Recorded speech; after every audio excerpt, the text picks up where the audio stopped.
رمضان کریم، رمضان کریم۔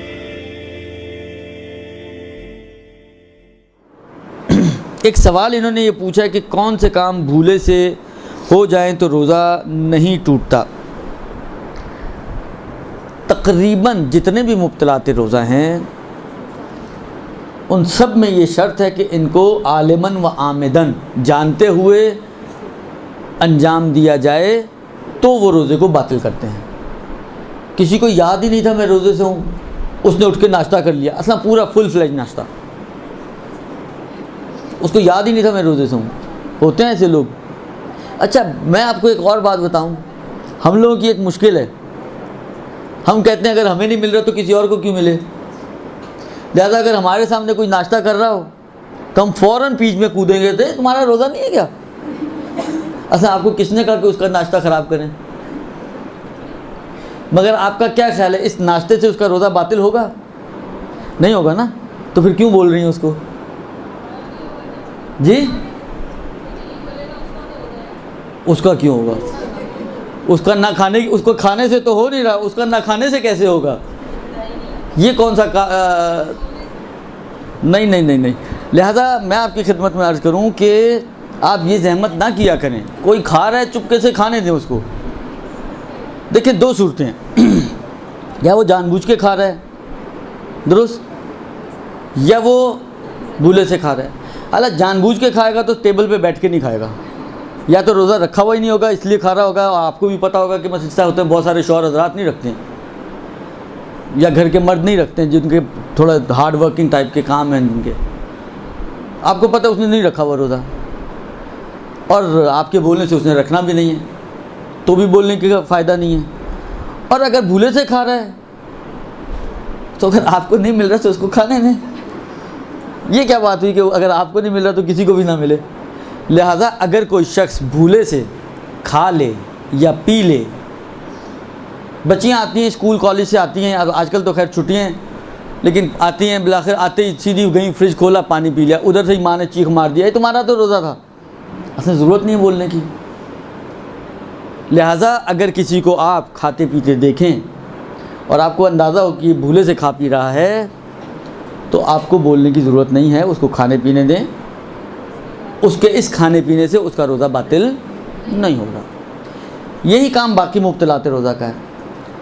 جب تک کہ آپ جان بوجھ کر ان کاموں کو انجام نہ دیں، یعنی آپ کو یہ بھی پتہ ہو کہ آپ روزے سے ہیں، کیونکہ ایک بحث آتی ہے وہ قضا اور کفارے کے باب میں آتی ہے، لیکن میں اس کو بھی نہیں چھیڑنا چاہ رہا، کیونکہ ابھی صرف انہوں نے پوچھا کن سے روزہ باطل نہیں ہوتا، تو میں اتنا ہی جواب دینا چاہ رہا ہوں، اور وہ یہی ہے کہ آپ جانتے بوجھتے اور اختیاری حالت میں جب کسی کام کو انجام دیتے ہیں تو وہ ہے جو روزے کو باطل کرتا ہے۔ آپ جا کے مسئلے پڑھیے گا، سر پانی میں ڈبونا، اس میں بھی یہ شرط انہوں نے یعنی تقریباً ہر جگہ بیان کی ہے۔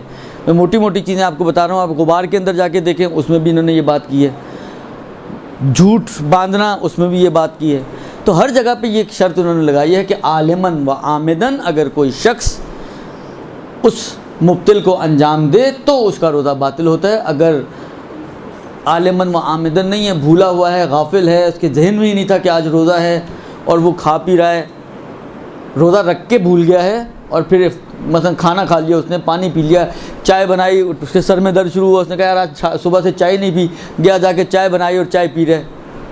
اب آپ کو دیکھیں اور آگے گزر جائیں، بس یہی کر سکتے ہیں آپ، اس کے علاوہ کوئی کام آپ انجام نہ دیں۔ یہ ہو گیا جناب علی پہلا سوال۔ دوسرا سوال ان کا یہ ہے کہ غسل کا طریقہ صحیح نہیں تھا، سابقہ نمازوں اور روزوں کا کیا حکم ہوگا؟ دیکھیں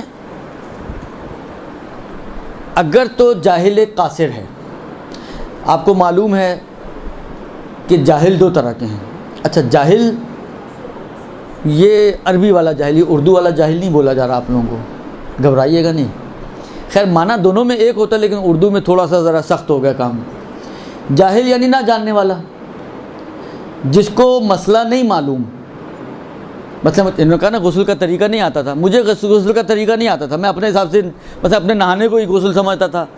ایک تو یہ بھی انہوں نے کہا ہے، میں آپ کی خدمت میں، مجھے یاد نہیں ہے کہ ایک بات انہوں نے یہ بھی کہی ہے کہ اگر کوئی شخص ایک سوال پوچھا گیا آغا سیستانی کی سائٹ پہ موجود ہے یہ سوال کہ اگر کوئی شخص جو ہے وہ غسل کا طریقہ اس کو نہیں پتہ تھا اور وہ غسل کرتا رہے تو اس کا یہ نمازوں روزوں کا کیا حکم ہے؟ تو انہوں نے یہ بات کہی ہے وہاں پر کہ اگر وہ دیکھیں بعض اوقات اتفاقات ہوتے ہیں نا، جو اس کا نہانے کا سٹائل تھا اتفاق سے وہ ویسا ہی تھا جو غسل کا سٹائل ہے، کیونکہ غسل کے میں اور نہانے میں کوئی بہت زیادہ عام طور پر جب انسان نہانا شروع کرتا ہے تو کہاں سے شروع کرتا ہے؟ خود سر سے ہی شروع کرتا ہے نا۔ صرف جو مسئلہ آتا ہے میکسیمم وہ یہ آتا ہے کہ شاید آپ پانی سے باہر نہ نکلے ہوں اور یہ وہ اس ٹائپ کی چیزیں، ورنہ شروع تو سر سے ہی کرتا ہے۔ اور جو نہاتے ہیں جس طریقے سے ہم لوگ خاص طور پہ نہاتے ہیں تو یہ بھی آپ تصور کرنا ذرا مشکل کام ہے کہ آپ کہیں کہ جی آدھا بدن یا کچھ بدن کا حصہ خشک رہ گیا ہو۔ ہم تو قلت آب میں بھی ماشاءاللہ کثرت آب کی طرح نہاتے ہیں، لہٰذا یہ بھی مشکل حل ہو جاتی ہے۔ تو یہی انہوں نے کہا آغا سیستانی نے کہ اگر فرض کریں کہ اس کو ترتیب حاصل ہو ہی رہی ہے آٹومیٹکلی، یعنی جس طرح سے وہ نہاتے وہ اسی طرح سے ہی ہے، تو اشکال نہ دارا تو اس کا غسل بھی صحیح ہے اور نماز روزے خود بخود صحیح ہو جائیں گی۔ یہ تو ایک چیز ہے۔ دوسری چیز یہ ہے کہ عام طور پر وہی والی بات ہے، غسل کا طریقہ نہیں آتا تھا کا مطلب یہی ہوگا کہ کوئی بالآخر نہانے میں بھی انسان سارا سر اور گردن تو دھوتا ہی ہے نا۔ یہ ہو سکتا ہوگا میکسیمم کہ جی ترتیب بگاڑ دی اس نے مثلا پہلے بدن دھو لیا یا خیال نہیں رکھا، پہلے بدن دھو لیا سر بعد میں دھوتا تھا، اس طرح کی کوئی چیز کہانی کر لی اس نے۔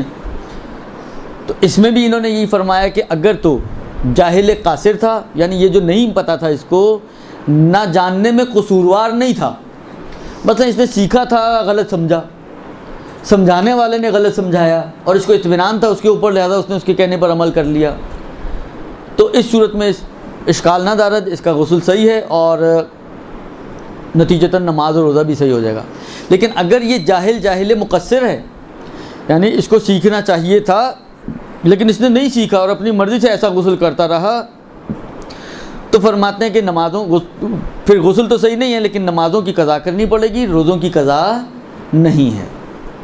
تو اکثر موارد میں جہاں پہ غسل میں غلطی ہو جاتی ہے یا کوئی اشتباہ ہو جاتا ہے، غسل آپ نے کیا ہے لیکن اس میں کہیں غلطی ہو جاتی ہے، تو اکثر جگہیں ایسی ہیں کہ جہاں پر نمازوں میں قضا آتی ہے لیکن روزوں میں قضا نہیں آتی، روزے آپ کے صحیح مان لیے جاتے ہیں۔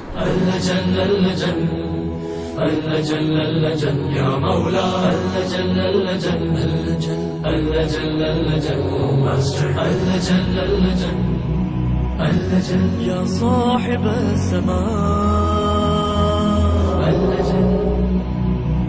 اللجن